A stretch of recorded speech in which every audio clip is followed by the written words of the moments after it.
मेरे बच्चे, मैं तुम्हारी माँ वैष्णो आज तुम्हें बताने आई हूँ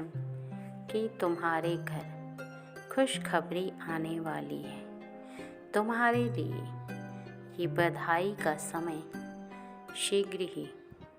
निकट आने वाला है। वो समय आ रहा है जब तुम्हें संसार का प्रत्येक प्राणी आकर बधाई देगा और तुम्हारे हृदय के फूल निश्चित ही खिल जाएंगे। तुम प्रसन्न हो जाओगे और खुशियाँ मनाओगे। और वह खुशी कौन सी है जो तुम्हारे घर आने वाली है, वह मैं तुम्हें आज बताऊंगी। आज तो मेरी बातों को बहुत ही ज़्यादा ध्यान से सुनना और इस बात को भी समझना कि जीवन में जब कोई खुशी आती है तो बहुत सारी ऐसी जिम्मेदारियां लेकर आती है जिनको तुम्हें निभाना अति आवश्यक है, क्योंकि खुशियों के साथ साथ जिम्मेदारियां भी इंसान के जीवन में ज़रूरी हैं। अपने घर में खुशियां देखना हर व्यक्ति चाहता है और हर व्यक्ति की खुशकिस्मती होती है कि उसके घर में और उसके जीवन में कोई खुशखबरी आए और कोई ऐसी खुशी आए जिसे प्राप्त करते ही उसके मन के हजारों फूल एक साथ ही खिल जाएं, क्योंकि खुशियाँ ही तो इंसान के जीवन में सबसे ज़्यादा महत्व रखती हैं और कोई भी व्यक्ति खुशियों को पाने के लिए बहुत ही ज़्यादा उत्सुक हो जाता है। और यही खुशी तुम्हें तुम्हारे जीवन में साहस भी देती है, क्योंकि किसी भी काम को करने के लिए तुम्हें आगे साहस और बल की आवश्यकता होती है और वह केवल तुम्हें मिलने वाली खुशी से प्राप्त होता है। इसलिए अभी तो तुम्हारे जीवन में जो खुशी आने वाली है उस खुशी को प्राप्त करने के लिए और अपने घर में खुशी के कदम रखने से पहले तुम्हें उसके लिए कुछ तैयारियां कर लेनी चाहिए। सबसे पहली तैयारी तो तुम्हारी यह है कि तुम अपने हृदय को कुछ विशाल बनाओ। अपने हृदय को विशाल बनाने का अर्थ है कि कुछ बड़ा करो, अर्थात अपने हृदय को बड़ा बनाना सीखो, क्योंकि जब बड़ी बड़ी खुशियाँ इंसान को प्राप्त होती हैं तो एकदम से इंसान अपने होश खो बैठता है, अर्थात वो उन खुशियों को कई बार संभाल नहीं पाता और उसके पैर डगमगाने लगते हैं। क्योंकि जिस प्रकार किसी इंसान के पास यदि बिल्कुल भी धन रुपए ना हो और अचानक से उसे बहुत सारा धन इकट्ठा प्राप्त हो जाए तो वह बावला हो जाता है, क्योंकि वह इतना सारा धन एक साथ देखता है जहां उसने कभी रुपए पैसे नहीं देखे होते। वहां इतना धन देखने के बाद उसके मन का संतुलन और दिमाग का संतुलन खो जाता है और वह कुछ इस प्रकार का हो जाता है कि वह संसार में स्वयं को सबसे बड़ा समझने लगता है और कई बार कुछ इंसान के हृदय के अंदर इस बात के चलते अहंकार भी विराजमान हो जाता है। इसलिए सबसे पहले यदि तुम अपने हृदय को बड़ा कर लोगे तो तुम उस खुशी को आराम से संभाल पाओगे। अर्थात कहने का तात्पर्य यह है कि तुम इस तरह के भाव को महसूस कर पाते हो और अपने जीवन में कई बार तुम्हें मिलने वाली खुशी इतना खुश कर देती है कि तुम्हें जीवन में फिर बार बार ऐसी ही खुशी प्राप्त करने के लिए और मेहनत करने का जुनून और तुम्हें शक्ति प्राप्त होती है और तुम लगातार मेहनत करते रहते हो। इसके साथ साथ आज मैं तुम्हें बताऊंगी कि तुम किस तरह की खुशियों को प्राप्त करने के लिए किस तरह के कार्यों को करो। ध्यान रखो कि जीवन में हर व्यक्ति को धन की आवश्यकता होती है और उसके जीवन में उसे संतान सुख मिले,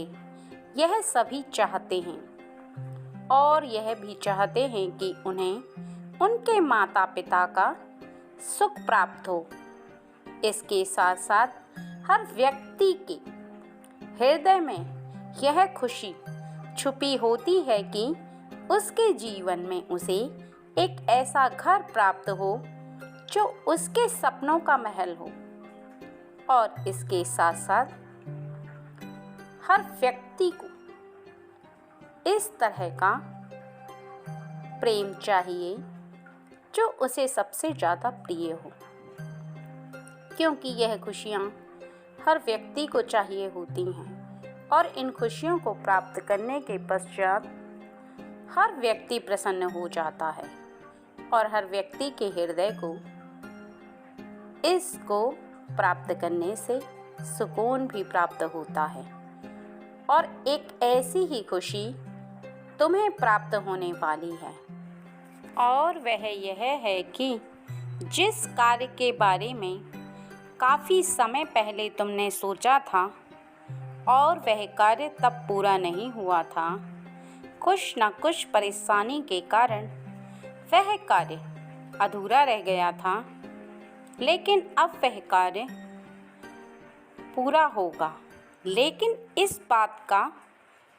ध्यान रखो कि वो कार्य कैसे पूरा होगा, उसका रास्ता मैं तुम्हें बताऊंगी, क्योंकि यह खुशी एक रास्ते के द्वारा तुम्हें प्राप्त होगी, यह अनजाने में तुम्हें प्राप्त नहीं होगी। सुनो ध्यान से, जीवन में यदि कभी भी तुमने किसी ऐसी दैवी शक्ति के लिए विश्वास रखा जिसके लिए तुम्हारे हृदय में सबसे ज़्यादा विश्वास हुआ और तुमने उनकी पूजा की, आराधना की, उनका व्रत रखा, मंत्र जाप किए और बहुत समय करने के पश्चात तुम्हारा वह कार्य पूरा नहीं हुआ, तो तुमने उनकी पूजा करना और उनका व्रत रखना अर्थात उपवास रखना छोड़ दिया, क्योंकि तुम्हारे मन के अंदर यह भाव आने लगे कि तुम्हारे इतने पूजा पाठ से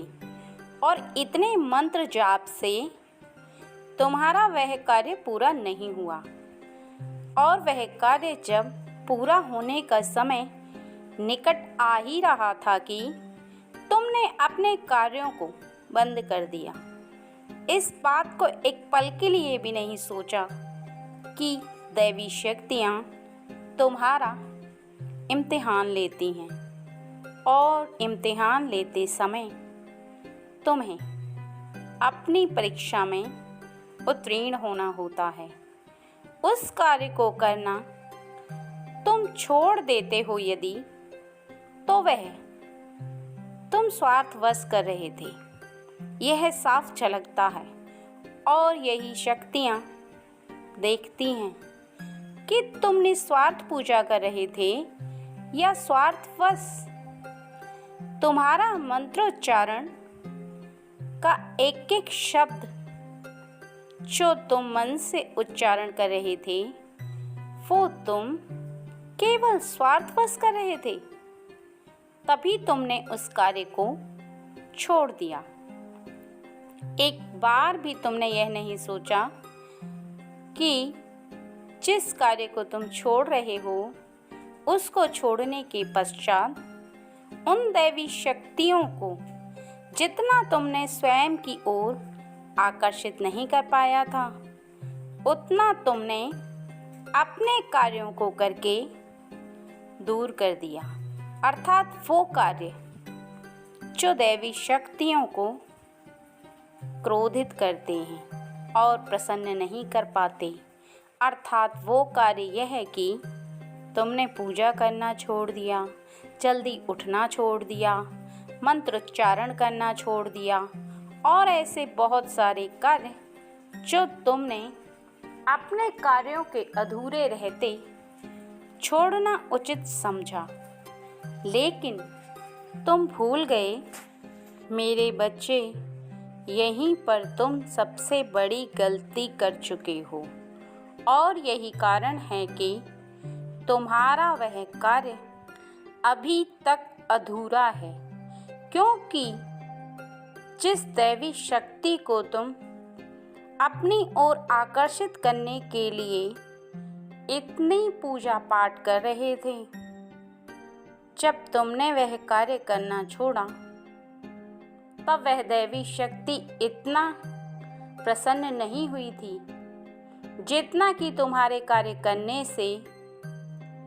तुम पर क्रोधित हुई। क्योंकि किसी भी पूजा पाठ को, किसी भी मंत्रोच्चारण को या किसी भी ऐसी दैवी शक्ति से जुड़े हुए कार्य को करना प्रारंभ करो तो उसे यदि तुम स्वार्थवश कर रहे हो और स्वार्थ पूरा न होने पर उसे छोड़ देते हो तो दैवी शक्तियाँ और भी नाराज होती हैं। लेकिन तुम्हें अब एक बात को स्मरण करना होगा कि जिस कार्य को अर्थात जिस पूजा को करना और जिस मंत्रोच्चारण को करना तुमने छोड़ दिया था, उसे पुनः करना प्रारंभ करो। और यदि कोई व्रत तुमने अधूरा छोड़ दिया था, उसे भी पूर्ण करो, क्योंकि किसी भी पूजा पाठ से जुड़े हुए कार्य को यदि अधूरा छोड़ा हुआ है तो उसे पूर्ण करना अति आवश्यक है। और तुम देखना कि कुछ ही समय बीतेगा और तुम्हारे जीवन में वो खुशी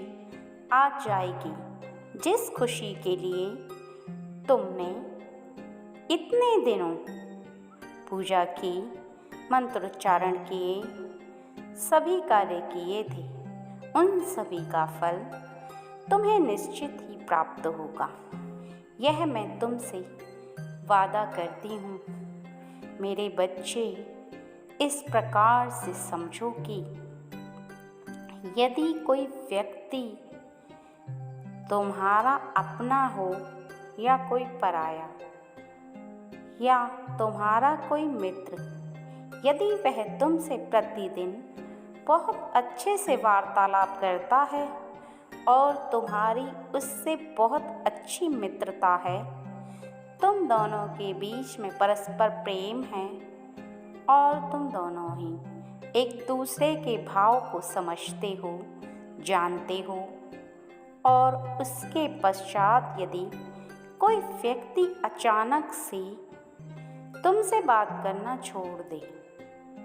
और तुम उसकी तरफ देखो,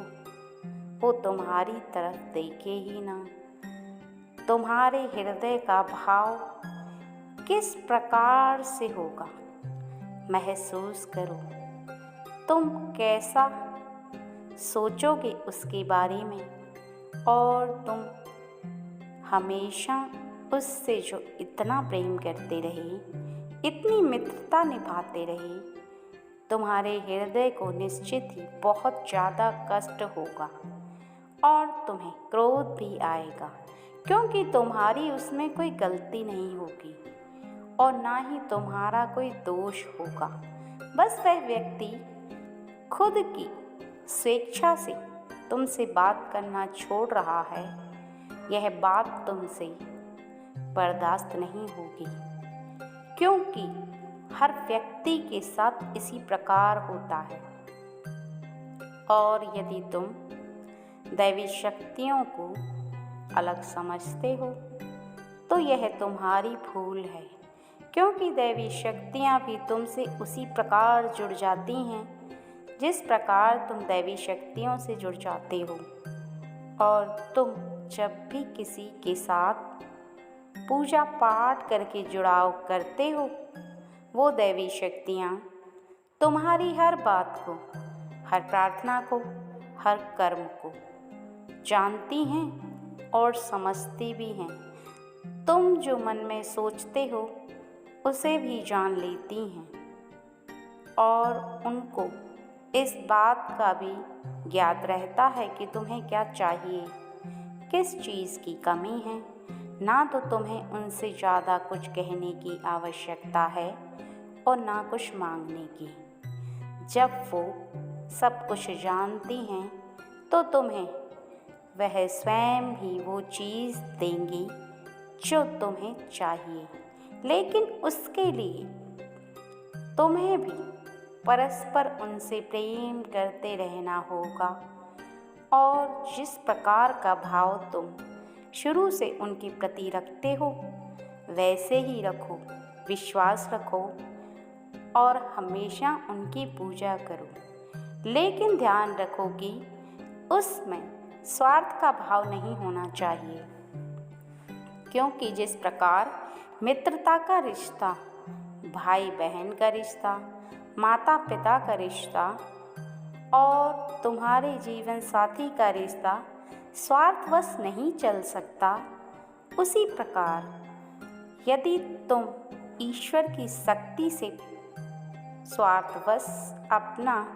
जुड़ाव रखते हो तो वह संबंध शीघ्र ही टूट जाएगा, क्योंकि तुम ज़्यादा लंबे समय तक ना तो उनके समीप रहकर उनसे प्रार्थना कर पाओगे और ना ही पूजा कर सकते हो। और इसके साथ साथ तुम जीवन की कुछ खास बातों को आज मेरे मुख से सुन लो। सबसे पहली बात तो यदि तुम्हें जीवन में यदि किसी के लिए सुख चाहिए, अर्थात अपने लिए कोई सुख चाहिए, अपनी संतान के लिए कोई सुख चाहिए, या तुम अपने माता पिता के लिए, अपने परिवार के किसी भी सदस्य के लिए सुख चाहते हो और अपना जीवन सुख में बिताना चाहते हो, तो सबसे पहला कार्य तुम्हें यही करना होगा कि जीवन में कभी भी चाहे कुछ भी हो जाए, यदि कोई व्यक्ति तुम्हें कष्ट पहुंचाने का प्रयास करे तो करे, लेकिन तुम भूल से भी किसी को कष्ट नहीं पहुंचाओगे। आज तुम्हें मुझसे वादा करना होगा कि कभी भी तुम ऐसा कोई कार्य नहीं करोगे जिसको करने से किसी के हृदय को कष्ट उत्पन्न हो, और तुम इस तरह की कोई बात नहीं बोलोगे जिसको सुनकर किसी के हृदय को दुख हो। क्योंकि यदि जीवन में सुख भोगना है और तुम सबके लिए सुख चाहते हो तो तुम किसी को कष्ट नहीं दे सकते। स्वयं के लिए सुख भोगने का अर्थ है दूसरों के लिए सुख देना, अर्थात तुम्हारी वजह से किसी को कष्ट ना हो। तुम देखना तुम्हारे जीवन में कभी भी कष्ट नहीं आएगा, केवल सुख प्राप्त होगा। इसके साथ साथ तुम इस प्रकार से समझो कि यदि कोई व्यक्ति तुम्हारे बारे में कोई गलत बात बोले या कोई ऐसी बात बोले जिससे कि तुम्हारा मान सम्मान कम हो और तुम्हारी इज्जत पर कोई आँच आए, अर्थात कोई ऐसी गलत बात जिसे तुम बर्दाश्त नहीं कर सकते, और यदि किसी व्यक्ति के मुख से वो बात तुम्हारे लिए किसी और के सामने निकल जाए तो तुम निश्चित ही बर्दाश्त नहीं कर पाओगे। तुम्हें दुख होगा, कष्ट होगा कि उस व्यक्ति ने तुम्हारे बारे में इस तरह की बात कैसे बोल दी। लेकिन यहीं तुम एक बात का और विशेष ध्यान रखना कि कभी भी तुम किसी को कोई ऐसी बात मत बोलना जिससे किसी और का मान सम्मान कम हो, किसी और की इज्जत पर आंच आए। क्योंकि जिस प्रकार तुम स्वयं के लिए सोचते हो उसी प्रकार तुम दूसरों के लिए सोचना। यदि तुम्हें अपना मान सम्मान प्यारा है, इज्जत प्यारी है, तो निश्चित ही तुम दूसरों के मान सम्मान का ख्याल रखना। और मैं यह तुमसे वादा करती हूँ कि कभी भी जीवन में तुम्हारा मान सम्मान कम नहीं होगा और ना ही तुम्हारी इज्जत पर दाग आएगा। क्योंकि यदि तुम किसी के बारे में कोई गलत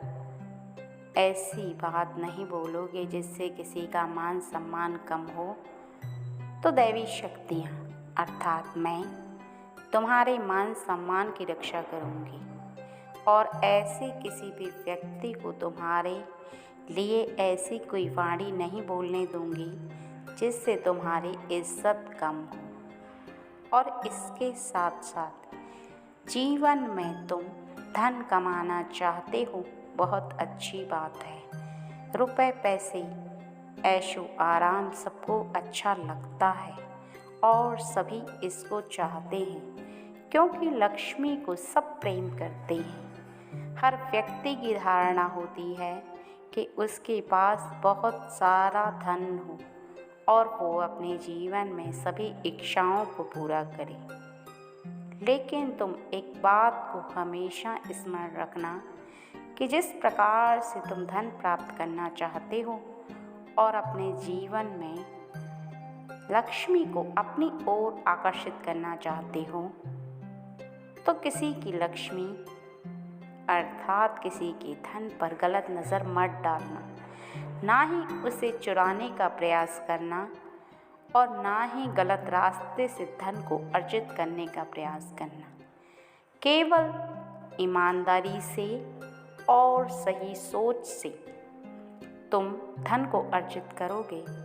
तो तुम ज़्यादा धन अर्जित भी कर पाओगे और तुम ज़्यादा ऊंचाइयों पर भी जा पाओगे जहाँ से बहुत सारा ऐशो आराम और धन तुम प्राप्त कर सकते हो। लेकिन इस बात का ध्यान रखना कि यदि केवल धन के पीछे भागते भागते तुम सही गलत का फ़र्क भूल गए तो निश्चित ही तुम ना तो धन इकट्ठा कर पाओगे और ना ही जीवन में कभी आगे बढ़ पाओगे, क्योंकि वहीं के वहीं तुम्हारा यह रास्ता रुक जाएगा। वो इसलिए क्योंकि यदि कोई व्यक्ति किसी की धन पर बुरी नज़र डालता है तो या उसे किसी गलत रास्ते से अर्जित करने का प्रयास करता है तो निश्चित ही उसका किया गया कार्य लक्ष्मी को प्रसन्न नहीं कर पाता। और जब तक लक्ष्मी तुमसे प्रसन्न ना हो जाए तब तक तुम लक्ष्मी को अर्जित नहीं कर सकते। उनका आशीर्वाद प्राप्त करोगे तभी तुम धन को अपनी ओर आकर्षित कर सकते हो और ज़्यादा से ज़्यादा तुम धन को प्राप्त भी कर सकते हो। और इसके साथ साथ इस बात का ध्यान रखना कि यदि तुम्हारे जीवन में तुम्हारे अपने तुम्हारे खिलाफ खड़े हों या तुम्हारे साथ रहें, ये तुम स्वयं सोचो, क्योंकि हर व्यक्ति चाहता है कि उसे अपने घर के लोगों का साथ मिले, प्रेम मिले और उनके साथ वो खुशियाँ मनाए। क्योंकि कोई भी खुशी जब तक अधूरी है, जब तक तुम्हारे घर के परिवार के सदस्य तुम्हारे साथ ना हों, और जब तुम्हारे घर परिवार के सदस्य तुम्हारे साथ हों तब वह खुशी तुम्हारी दुगनी हो जाती है। इसलिए कभी भी इस बात को ध्यान रखना कि जिस प्रकार से तुम अपने घर परिवार के सदस्यों का ख्याल रखते हो और उनका साथ चाहते हो, तो निश्चित ही तुम कभी भी किसी के घर परिवार के सदस्यों को दूर करने और उन्हें भड़काने का प्रयास भूल कर भी मत करना। इस प्रकार से समझो कि तुम यदि अपनों का साथ पाना चाहते हो तो तुम्हें किसी के लिए उसके बारे में द्वेष भावना नहीं रखनी है और ना ही तुम किसी को अलग करने का प्रयास करोगे। यदि तुम किसी को अलग करने का प्रयास करोगे तो निश्चित ही तुम ना तो किसी को उससे अलग कर पाओगे और ना ही वह अलग हो पाएगा। इस बात का विशेष ध्यान रखो कि जैसा हम जीवन में चाहते हैं वैसा ही हमें दूसरों के साथ करना चाहिए और जिस बात के लिए हमें दूसरों के प्रति बुरा लगता है उस कार्य से कोसों दूर रहना चाहिए। अगर तुम उन कार्यों को करोगे जो कार्य तुम्हें स्वयं के लिए प्रसन्न नहीं हैं, तो तुम निश्चित ही जीवन में सुख भोगोगे और खुशियाँ मनाओगे। खुशियाँ तुम्हारे कदम चूमेंगी और तुम जीवन में हर सुख को प्राप्त करोगे, क्योंकि सुख और खुशियाँ तभी प्राप्त होती हैं जब व्यक्ति उनकी कीमत को समझता है, और जो व्यक्ति उसकी कीमत को नहीं समझता है तो निश्चित ही खुशियाँ आकर भी चली जाती हैं और व्यक्ति उन खुशियों को पाने के लिए बहुत कोशिश करता है, लेकिन उन खुशियों को प्राप्त करना फिर किसी भी व्यक्ति के बस में नहीं रह जाता। इस बात का विशेष ध्यान रखना अति आवश्यक है और यदि ध्यान रखकर आगे बढ़ोगे तो जीवन में केवल सुख, खुशी, धन, दौलत, इज्जत, शोहरत, अच्छी संतान, अच्छे माता पिता, अच्छा घर, अच्छी हर चीज़ तुम्हें प्राप्त होगी, क्योंकि जैसा करोगे वैसा प्राप्त होगा। यही तो प्रकृति का नियम है और मेरा भी। जैसा जैसा आगे तुम करते जाओगे वैसा वैसा तुम्हें प्राप्त होगा। अब निर्भर तुम पर करता है कि तुम क्या करते हो। अगर सही करते हो तो सही प्राप्त होगा, गलत करते हो तो तुम फिर ईश्वर की शक्ति के सामने कितना भी गिड़गिड़ाओगे, प्रार्थना करोगे, रोना प्रारंभ करोगे, लेकिन अपने कर्मों का फल तुम्हें निश्चित ही भोगना होगा। और हर व्यक्ति भोगता भी है, लेकिन वो अपनी गलतियों को कभी महसूस नहीं कर पाता और ना ही सोच पाता है कि वो कौन से ऐसे कर्म कर चुका है जिसकी वजह से कष्ट भोग रहा है। बार बार रोकर दैवी शक्तियों के सामने खड़ा हो जाता है और अपनी आँखों से स्वयं ईश्वर की शक्ति को नहीं देख पाता।